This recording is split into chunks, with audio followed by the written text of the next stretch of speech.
تو ہم اپنے اللہ پر اتنا توکل کریں اور بھروسہ کریں کہ ہمیں کوئی ساتھ دے نہ دے، کوئی تعاون کرے نہ کرے، ہمارا رشتہ ہمارے اللہ سے مضبوط ہوگا، وہ ہر وقت ہماری مدد کرے گا۔ اور بندے کی مدد اللہ تبارک و تعالیٰ اس وقت تک کرتا رہتا ہے جب تک وہ اللہ کے بندوں کی مدد کرتا رہتا ہے۔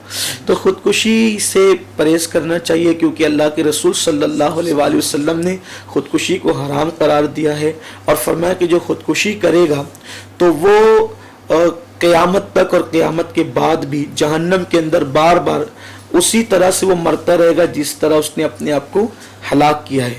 تو خودکشی انسان کیوں کر رہا ہے؟ راحت پانے کے لیے مصیبتوں سے، لیکن بظاہر وہ زندگی کی مصیبتوں سے راحت پا رہا ہے، لیکن اس سے بڑی مصیبتیں مرنے کے بعد مبتلا ہو رہا ہے، اور اس سے لوگوں کو بچنا چاہیے۔ اور دوسری چیز یہ ہے کہ جو جرائم ہے جیسے چوری ہے اور منشیات ہیں کہ نشہ وغیرہ، کتا گولی ہے، شراب ہے، یہ جو ساری چیزیں ہیں یہ ایک منصوبہ بند طریقے سے اس وقت دنیا میں رائج کی جا رہی ہے انسانی جانوں کے خاتمے کے لیے، اور اسلام نے تو آج سے 1450 سال پہلے اس کو حرام کیا ہے۔ اللہ کے حبیب صلی اللہ علیہ وآلہ وسلم نے فرمایا کل مسکر حرام، ہر نشاور چیز حرام ہے، بلکہ اللہ کے حبیب صلی اللہ علیہ وآلہ وسلم نے یہاں تک فرمایا کہ جس نے اپنی زندگی میں ایک گھونٹ شراب کا پیا اور بغیر توبہ کے وہ مر گیا تو قیامت کے دن وہ اس حالت میں اٹھے گا، یا تو اس کا چہرہ سور کی طرح ہوگا یا تو بندر کی طرح،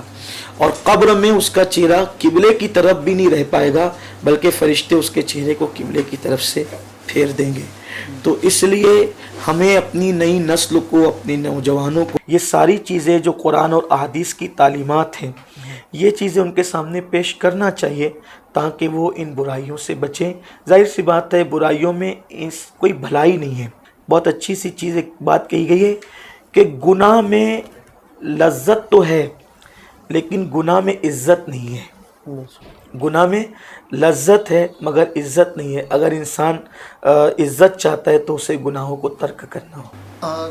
دو باتیں ہیں، آپ چونکہ مسلمانوں کے قائد بھی ہیں، بیرون ممالک کے آپ کے دورے ہیں، احوال بھی آپ تک پہنچتے ہیں، ہندوستان کے چپے چپے میں آپ گھومتے ہیں، دورہ کرتے ہیں، تو کہیں نہ کہیں مسلمانوں میں ایک بے چینی کا ماحول ہے، ایسا لگتا ہے کہ مسلم مخالف ماحول بنایا جا رہا ہے۔ اس پر آپ کا کیا موقف ہے؟ دوسرا، باہر ممالک میں مسلمانوں کے حالات اور ہندوستان میں مسلمانوں کے حالات کیسے ہیں، اس کے اوپر آپ کیا کہنا چاہیں؟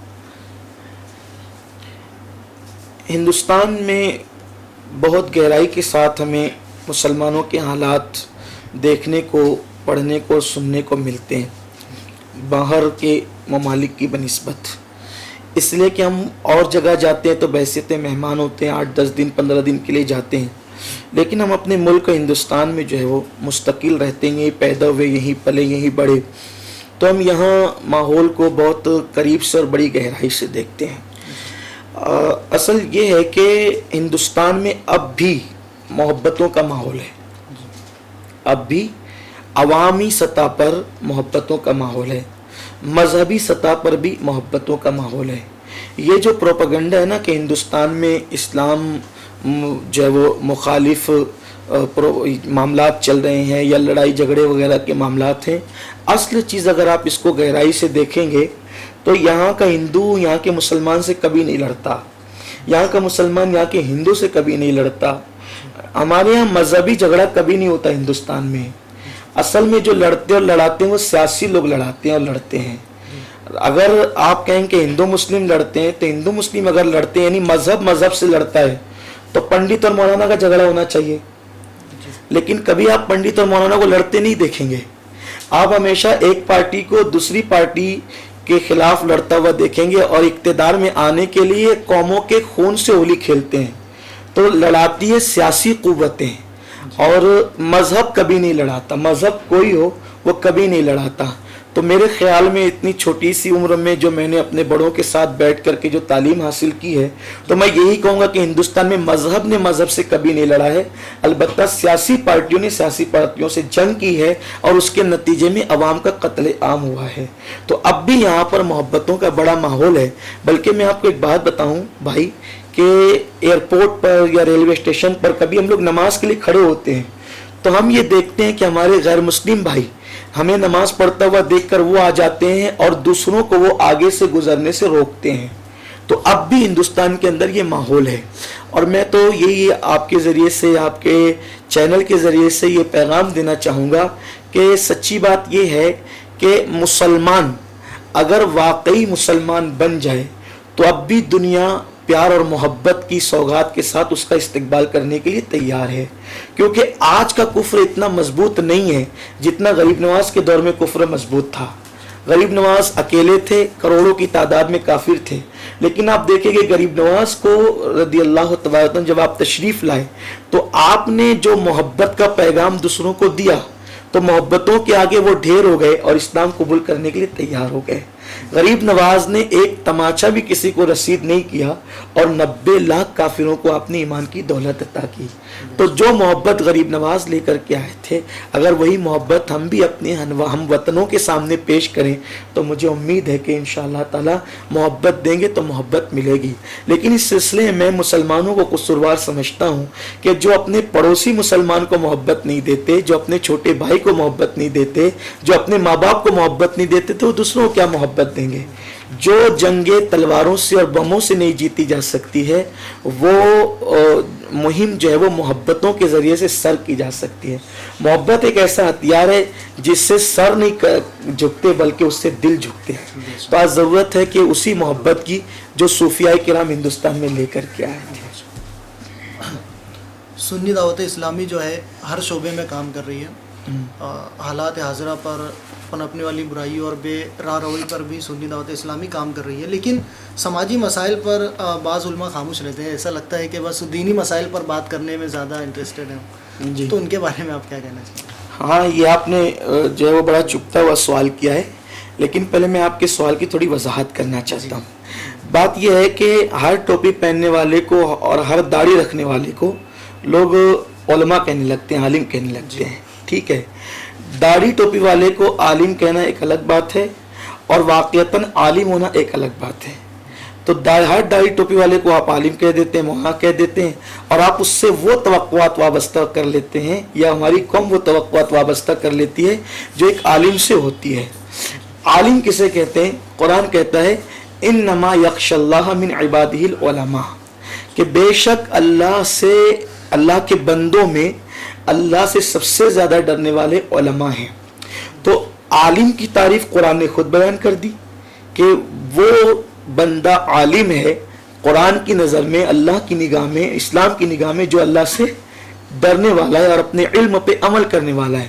تو ایسے علماء جن کو علم کے ساتھ اللہ کی خشیت ملی ہے وہ ہر مسئلے پر بے باک بولتے ہیں، کیونکہ جو رب سے ڈرتا ہے وہ کسی سے نہیں ڈرتا، اور جب وہ کسی سے نہیں ڈرتا تو وہ بے باک تبصرے بھی کرتا ہے.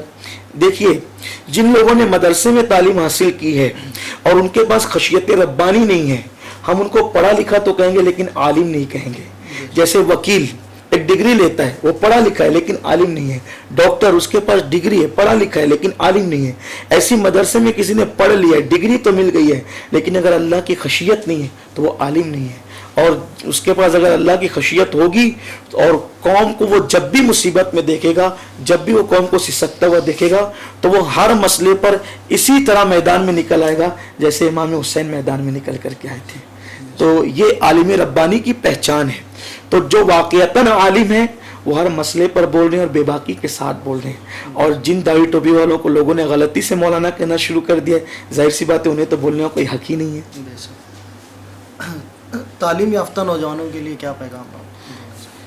تعلیم یافتہ نوجوانوں کے لیے میرا پیغام یہ ہے کہ آج کل ہمارا تعلیم یافتہ طبقہ جو ہے، جب وہ کچھ پڑھ لیتا ہے اللہ ماشاءاللہ زیادہ تر، تو وہ اپنے آپ کو بہت اعلیٰ درجے کا سمجھنے لگتا ہے، اعلیٰ طبقے کا، اور جس کو کہتے ہیں نا وہ احساس برتری کا شکار ہو جاتا ہے. اب احساس برتری کا شکار ہو کر کے وہ کہتا ہے کہ یہ ہونا چاہیے اور یہ کرنا چاہیے، لیکن خود وہ کچھ کرتا نہیں ہے. ہونا یہ چاہیے کہ اگر آپ تعلیم یافتہ ہیں تو قوم میں جو جاہل لوگ ہیں یا قوم میں جو کم پڑھے لکھے لوگ ہیں، ناخواندہ لوگ ہیں، آپ ان کو اٹھانے کی کوشش کیجیے. علم کی جو شمع اللہ تعالیٰ نے آپ کے سینے میں روشن کر دی ہے، آپ اس کو ہر ایک کے سینے میں روشن کرنے کی کوشش کریں. اور تعلیم کے ذریعے سے دیکھیے آج ہی نہیں بلکہ ہر دور میں تعلیم کی بہت بڑی ضرورت ہے. نماز کا حکم آنے سے پہلے، روزے کا حکم آنے سے پہلے، بلکہ اللہ اکبر تمام احکامات کے آنے سے پہلے سب سے پہلی بات جو اللہ کی طرف سے کہی گئی اپنے محبوب کو، اقرا، پڑھیے. تو ہمارے یہاں پڑھنے اور پڑھانے کی بڑی اہمیت ہے. اللہ کے حبیب صلی اللہ علیہ وآلہ وسلم فرماتے ہیں خیرکم من تعلم القرآن وعلمہ، تم میں سب سے بہتر وہ ہے جو قرآن خود سیکھے اور دوسروں کو سکھائے. اور قرآن ہی کے اندر سارے علوم موجود ہیں اور قرآن ہی سے سارے علوم کے سوتے پھوٹتے ہیں. تو جو تعلیم یافتہ طبقہ ہے ان کو چاہیے کہ وہ اپنی قوم کے ساتھ گھل مل کر رہے اور ان کی سوچ، ان کی فکر کو بدلنے کی کوشش کرے اور ان کو بھی تعلیم یافتہ بنانے کی کوشش کرے. مسلمانوں کو چاہیے کہ کم کھائیں، کم پہنیں، کم اخراجات کریں اور اپنی اولاد کو اعلیٰ سے اعلیٰ تعلیم دلانے کی کوشش کرے، اور یہ فکر تعلیم یافتہ طبقہ ہی دے سکتا ہے. اللہ کے رسول صلی اللہ علیہ وسلم نے جب نبوت کا اعلان کیا تو چند لوگ عرب میں لکھنا پڑھنا جانتے تھے، لیکن آقا کریم صلی اللہ علیہ وسلم نے اتنی محنت کی ان کے درمیان معلم کائنات نے کہ جب حضور نے پردہ فرمایا تو کم و بیش 1,24,000 لوگوں کے ہاتھوں میں قلم تھا اور وہ لکھنا پڑھنا جانتے تھے. یہ 23 سال کی قلیل مدت میں حضور علیہ السلام نے انقلاب برپا فرمایا تھا. تو تعلیم یافتہ طبقے سے میری گزارش یہی ہے کہ اگر وہ خود پڑھ کر اپنے آپ کو اعلیٰ سمجھتے ہیں تو کسی جاہل قوم کا اگر کوئی بندہ پڑھ لکھ کر کے اپنے آپ کو اعلیٰ سمجھے تو وہ اعلیٰ نہیں کہلائے گا، کیونکہ جب بھی اس کا تعارف ہوگا تو یہ ہوگا کہ یہ جاہل قوم کا پڑھا لکھا ہے. اس کا تعارف جب بھی ہوگا تو یہ کہ یہ کسی جاہل قوم کا پڑھا لکھا ہے. اس کو چاہیے کہ وہ پڑھ کر کے پوری قوم کو پڑھائے تاکہ یہ کہا جائے کہ یہ اس قوم سے تعلق رکھتا ہے جس کی پوری قوم پڑھی لکھی ہے. مہرارہ مطہرہ کا پیغام بھی ہے کہ آدھی روٹی کھائیں گے. ہمارے مرشدوں کا پیغام ہے آدھی روٹی کھائیں گے، بچوں کو پڑھائیں گے. اور آپ کو خلافت بھی جی الحمدللہ تعالی. یہ اس بارگاہ کا کرم ہے کہ میں اس قابل نہ تھا، لیکن حضور سیدی سرکار امین ملت نے جو ہے وہ اپنے کرم سے نوازا. یہ ان کی ذرہ نوازیاں ہیں. اللہ جن بزرگوں نے بھی مجھے نوازا ہے، حضور شیخ الاسلام سید مدنی میاں صاحب اور حضور تاج الشریعہ کے برادر اصغر حضرت علامہ منان رضا خان صاحب منانی میاں صاحب اور بھی جن بزرگوں نے مجھے خلافت و اجازت سے نوازا ہے. دعا کرتا ہوں کہ اللہ رب العزت ان سب کو عمر خضر عطا فرمائے اور صحت و سلامتی عطا فرمائے. کیونکہ آپ نے جو ہے اس نعرے کے مطابق جو ہے دینی تعلیم کے ساتھ ساتھ عصری تعلیم کا بھی انتظام جی سنی دعوت اسلامی کے زیر انصرام میرا انگلش میڈیم اسکول کے ذریعے کیا، اور SDI نے کافی کام جو ہے شہر میں کیے. شاید اسی کے چلتے آپ کو اللہ پاک نے عزتوں سے نوازا ہے الحمدللہ. اور جب ہم نے آپ کے بارے میں اور تھوڑا جانا، ریسرچ کی، تو کہا کہ سید صاحب وہ چیز ہے کہ اسپرنگ ہے کہ ان کو جتنا دبایا جاتا ہے اللہ پاک ان کو اتنی بلندی جو ہے عطا فرماتے ہیں. اصل میں ایسا ہے کہ وہ اسلام کی فطرت میں اللہ نے لچک دی ہے. جتنا ہی دباؤ گے اتنا ہی ابھرے گا. تو چونکہ ہم لوگ اسلام سے وابستہ ہے تو، اور یہ حضور غوث پاک رضی اللہ تعالیٰ کا خصوصی کرم ہے، ان کی عنایتیں ہیں میرے مرشد کی کہ اللہ تبارک و تعالیٰ نواز رہا ہے، اس کا کرم ہے. اس میں ہماری کوئی خوبی نہیں ہے، یہ ان کا کرم ہے. میری طلب بھی انہی کے کرم کا صدقہ ہے. قدم یہ اٹھتے نہیں، یہ اٹھائے جاتے ہیں. ہمارے نئے ناظرین کے لیے سنی دعوت اسلامی کا مشن کیا ہے، ویژن کیا ہے، مستقبل کے عزائم کیا ہیں؟ دعوت اسلامی جو ہے یہ 1990 اور 91 کے درمیان ممبئی میں وجود میں آئی، اور اسی دن سے روز اول سے اس کے قائد اور امیر ہمارے استاذ گرامی جنہوں نے ہمیں بہت کچھ سکھایا اور آج بھی وہ سکھاتے ہیں، عطائے حضور مفتی اعظم حضرت علامہ محمد شاکر علی نوری صاحب قبلہ امیر سنی دعوت اسلامی، وہ شروع دن سے یہ چیز لے کر کے چلے ہیں کہ ہمیں ایک نکاتی پروگرام پر محنت کرنا ہے، وہ ہے احیاء عشق رسول، یعنی ہر بندے کے دل میں محبت رسول پیدا کرنا. جب کسی بندے کے دل میں عشق رسول پیدا ہوگا تو وہ خود ہی نمازی بنے گا اور سنتوں کا پابند بنے گا، شریعت کا پابند بنے گا. یعنی حضور سے قریب ہوگا نا تو وہ سارے دین سے قریب ہوگا، کیونکہ حضور ہی دین ہے. ڈاکٹر اقبال کہتے ہیں، جرمنی کی خاک چھاننے والا اقبال لاہور کا قلندر کہتا ہے، بمصطفیٰ برساں خواہش را کے دی ہما اوست، اگر بہو نہ رسیدی تمام بولہ بیست، کہ پورا دین محمد رسول اللہ کا نام ہے. جو ان کے قریب ہو گیا وہی دیندار ہے، جو ان سے دور ہو گیا اس میں اور بولہب میں کوئی فرق نہیں ہے. تو ہمارا مشن یہی ہے کہ حضور سے قریب کرنا، ایک بات. دوسری چیز یہ ہے کہ پورا دین پیش کرنا. جیسے کہ ہندوستان کے اندر بہت ساری تنظیمیں کام کر رہی ہے، لیکن کچھ لوگ ایک نقطہ لے کر چلیں، کچھ 4 نکات لے کے چلیں، کچھ 6 نکات لے کے چلیں. ہم یہ نہیں چاہتے، ہم یہ چاہتے ہیں کہ حضور پورا دین لے کر آئے تھے، تو ہمیں پورا دین پیش کرنا ہے. جیسے کہ اسلام صرف نماز پڑھانے نہیں آیا، صرف تسبیح دینے نہیں آیا، بلکہ جہاں نماز کی بات کرتا ہے وہیں بیوی کے حقوق کی بات کرتا ہے، بیٹی کی پرورش کی بات کرتا ہے، پڑوسیوں کے حقوق کی بات کرتا ہے، اور مذہبی علوم کے ساتھ ساتھ عصری علوم کی بات کرتا ہے، اور جہاں مذہب کے ساتھ ساتھ ریاست اور سیاست کی بھی بات کرتا ہے. تو اسلام پورا دین ہے، تو ہم پورا دین لوگوں کے سامنے پیش کریں. اور الحمدللہ تعالیٰ تقریباً اس تحریک کو اب 28-29 سال کا عرصہ بیت رہا ہے، اور یہ سنی دعوت اسلامی کا عالمی سالانہ سنی اجتماع وادی نور آزاد میدان میں 28واں اجتماع ہے الحمدللہ تعالیٰ. اور یہاں بھی تقریباً 20 سال سے زیادہ کا عرصہ تحریک کے قیام کو ہو رہا ہے. تو ہم لوگوں نے شراب سے، جوئے سے اور بے راہ سے نوجوانوں کو روکنے کے لیے کوشش کی. جیسا کہ آپ دیکھتے ہوں گے کہ ہمارے نوجوان مبلغین سفید امامے پہ روزانہ ہوٹلوں پر درس دیتے ہیں، بیانات کرتے ہیں، پبلک میں جا کر ان کو سمجھاتے ہیں. بے فضل تعالیٰ اسی شہر کے اندر ہزاروں جوانوں کی زندگی کے اندر انقلاب آیا ہے. جو لوگ شراب پیتے تھے آج وہ نمازی ہیں، ماں باپ سے دور تھے ماں باپ کے قریب ہیں. یہ ساری چیزیں سنی دعوت اسلامی کر رہی ہے. اور جیسا کہ آپ کو پتہ ہی، ابھی آپ نے خود تذکرہ کیا کہ الحمدللہ ہم نے مدارس کے ساتھ ساتھ اسکول بھی قائم کیا ہے.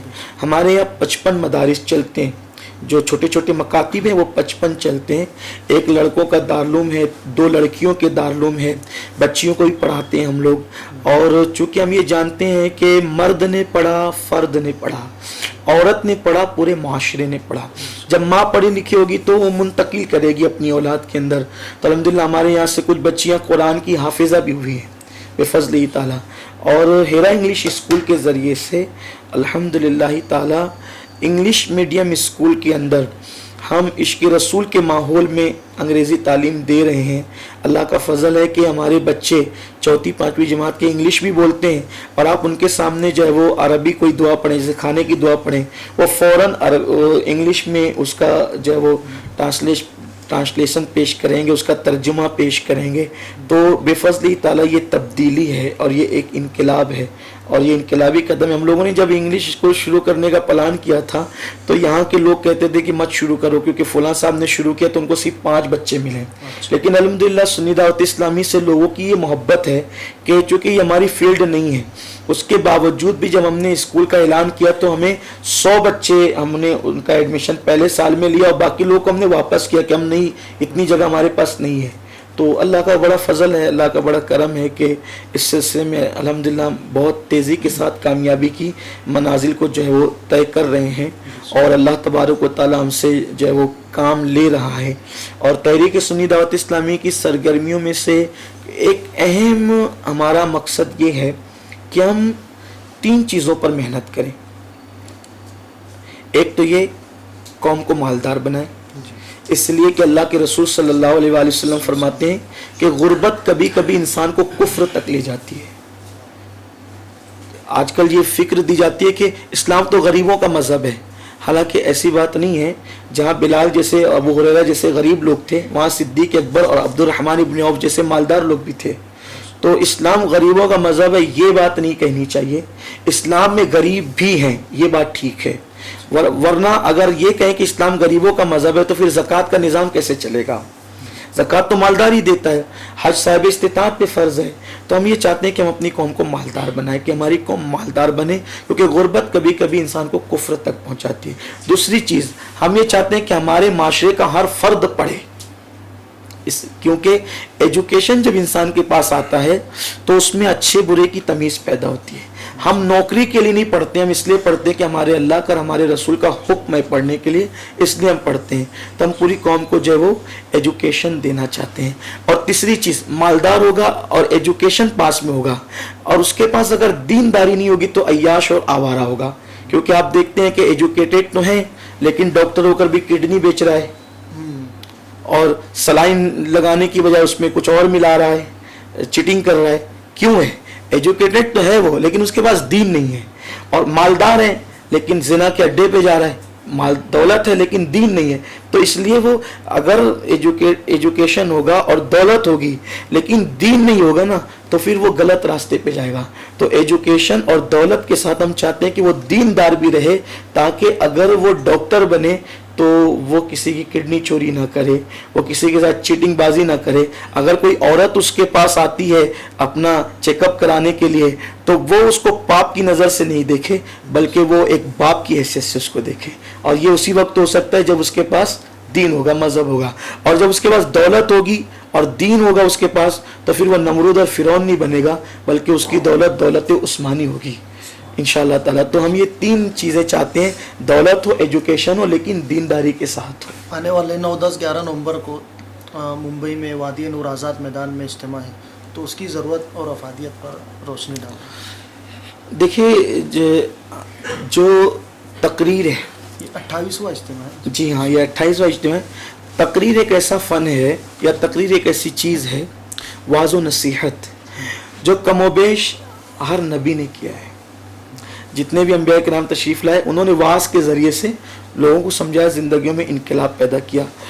تو اجتماع اسی لیے کیا جاتا ہے کہ 2 دن تک کے لوگوں کو بلا کر ان کو بٹھائیں اور ان کو سکھائیں اور ان کی ذہنی تربیت کریں. گھنٹے 2 گھنٹے کے جلسے میں تقریر تو ہو سکتی ہے لیکن تربیت نہیں ہوتی. اور الحمدللہ جو اپنا اجتماع ہوتا ہے وہ سنیچر کی فجر سے شروع ہوتا ہے مردوں کا اور اتوار کی عشاء تک مسلسل چلتا رہتا ہے. تو اس میں تہجد بھی پڑھائی جاتی ہے، تہجد بھی پڑھانے کا طریقہ سکھایا جاتا ہے، اشراق ہے، چاشت ہے، یہ نمازیں، پھر مسواک، سونے کا طریقہ، اور اس کے بعد جو ہے وہ دیگر جو ضروریات زندگی کے مسائل اور سنتیں وہ ساری چیزیں سکھائی جاتی ہے. تو لوگوں کی تربیت ہوتی ہے. تو 2 دن ہم ایک ایسی تربیت کا ماحول بناتے ہیں کہ لوگ گھر جا کر کے اس رنگ میں رنگ جائیں. اور ایک دن جمعہ کے دن جمعہ کی نماز کے بعد سے لے کر عشاء تک کے خالص عورتوں کے لیے ہوتا ہے.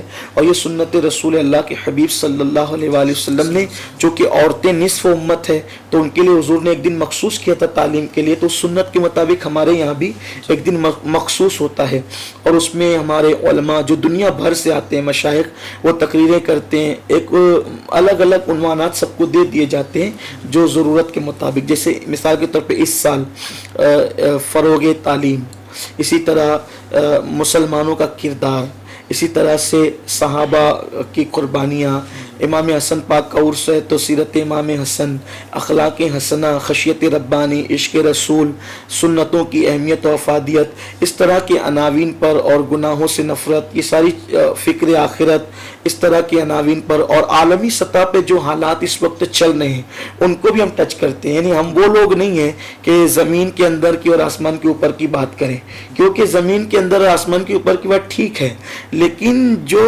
ریئلٹی ہے، گراؤنڈ ریئلٹی جس کو کہتے ہیں، زمینی حقائق، جب تک اس پر بات نہیں ہوگی ہم اپنی قوم کو کبھی ترقی پر نہیں لے جا سکتے. ہم نے زمین کے اندر بعد میں جانا ہے، پہلے زمین کے اوپر کے مسائل کو ہم نے دیکھنا ہے. کیونکہ زمین کے اوپر کے مسائل کو دیکھیں گے تو زمین کے اندر کے مسائل خود بخود حل ہو جائیں گے. جیسا کہ قرآن نے کہا، ربنا آتنا فی الدنیا حسنہ وفی الآخرۃ حسنہ. قرآن نے پہلے اچھی دنیا کی بات کی ہے کیونکہ جب دنیا اچھی ہوگی تو آخرت اچھی ہوگی. تو یہ ایک انداز کے ساتھ اجتماع ہوتا ہے اور الحمدللہ تعالی ہزاروں کی تعداد میں لوگوں کے دلوں کے اندر انقلاب آ رہا ہے. لاکھوں مسلمان جمع ہوتے ہیں، بہت امن کے ساتھ جمع ہوتے ہیں، بہت امن کے ساتھ لوٹتے ہیں اور لوگوں کی زندگیوں میں انقلاب آتا ہے. خود مالیگاؤں میں ہزاروں لوگ ایسے ہیں جو اجتماع میں گئے اور بدل کر کے آئے. ماشاءاللہ میں آپ لوگوں کو بھی دعوت دیتا ہوں کہ آپ لوگ بھی جو ہے وہ اپنی پوری ٹیم کے ساتھ اجتماع میں آئیں، ایک مرتبہ اجتماع کو دیکھیں، اس کی برکتیں انشاءاللہ اللہ آپ کو ہم سب کو نصیب فرمائے گا. آخر میں ایک امت مسلمہ کے لیے کوئی پیغام؟ ہاں دیکھیے، ہم آپ کے اس چینل کے ذریعے سے پوری امت کو ایک پیغام دینا چاہتے ہیں. وہ پیغام یہ ہے کہ محبت کریں، ایک دوسرے سے محبت کریں، اس لیے کہ جب بھی محبت اور نفرت کی جنگ ہوئی ہے تو جیت ہمیشہ محبت کی ہوئی ہے. نفرت کبھی نہیں جیت سکی، جیتا محبت نے ہے. یہ سلگتی ہوئی دنیا کے اندر اس وقت سب سے مہنگی چیز اگر کوئی ہے تو وہ محبت ہے. اور محبت کریں, چونکہ ہم صوفیہ کے اولیاء اللہ کے ماننے والے لوگ ہیں. ہمارے آقا علیہ السلام نے بھی محبت کا پیغام دیا, صحابہ نے بھی, اہل بیت نے بھی, صوفیہ نے بھی محبت کا پیغام دیا. بابا فرید الدین گنج شکر فرماتے ہیں کہ کانٹے کے مقابلے میں کبھی کانٹے نہ بچھاؤ ورنہ پوری زمین کانٹوں سے بھر جائے گی. خواجہ نصر الدین چراغ دہلوی فرماتے ہیں کہ ہم وہ اللہ والے لوگ ہیں, ہمارے سامنے کینچی کی بات مت کرو بلکہ سوئی دھاگے کی بات کرو, کیونکہ کینچی ایک کو دو کر دیتی ہے اور سوئی دھاگا دو کو ایک کر دیتا ہے. کام نہیں کرنا چاہیے, یعنی محبت دی جائے تو محبت کے ذریعے سے ہم لوگوں کو سمیٹ سکتے ہیں. ایک پیغام میرا یہ ہے. دوسرا پیغام یہ ہے کہ ہم تعلیم پر بہت زور دیں, بہت تعلیم کو جتنا عام کر سکتے ہیں اتنا عام کریں. اپنے بچوں کو پڑھائیں, محلے والوں کو پڑھائیں, ارد گرد والوں کو پڑھائیں اور تعلیم پر بہت زیادہ زور دیں. اور تیسری چیز یہ ہے کہ جو لوگ گرے ہوئے ہیں ان کو اٹھانے کی کوشش کریں, یعنی ذات کی ترقی کی بجائے قوم کی ترقی کا سوچیں, کیونکہ اللہ کے رسول صلی اللہ علیہ وآلہ وسلم نے ارشاد فرمایا کہ جس نے صبح اس حال میں کی کہ اس نے میری امت کی ترقی اور کامیابی کا کوئی منصوبہ نہیں بنایا وہ ہم میں سے ہے ہی نہیں. یہ اور چوتھی چیز یہ ہے کہ کوشش یہ کی جائے کہ پاک دامن اور پارسا بنے, اپنے ظاہر پر دین کو نافذ کرنے کے ساتھ ساتھ اپنے باطن میں بھی دین کو نافذ کریں. کیونکہ آج یہ دیکھنے میں آ رہا ہے کہ ظاہر میں تو دین ہے, داڑھی کی تراش خراش اچھی ہے, ٹوپی اچھی ہے, کرتا پاجامہ اچھا ہے, لیکن اندر کچھ ہے ہی نہیں, تو یہ اندر خالی ہو گیا ہے. اور اللہ کے رسول صلی اللہ علیہ وآلہ وسلم فرماتے ہیں التقوی ہاں ہونا, تقوی یہاں ہے. تو اندر کو بھی دین سے رنگے, جب اندر دین سے رنگ لیا جائے گا تو باہر بہت نمائش کرنے کی ضرورت پیش نہیں آئے گی.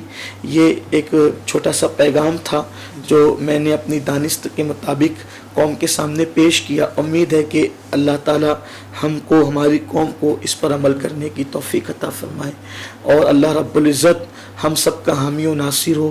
اللہ تعالی ہم سب سے وہ کام لے جس سے اللہ اس کے رسول راضی ہو جائیں.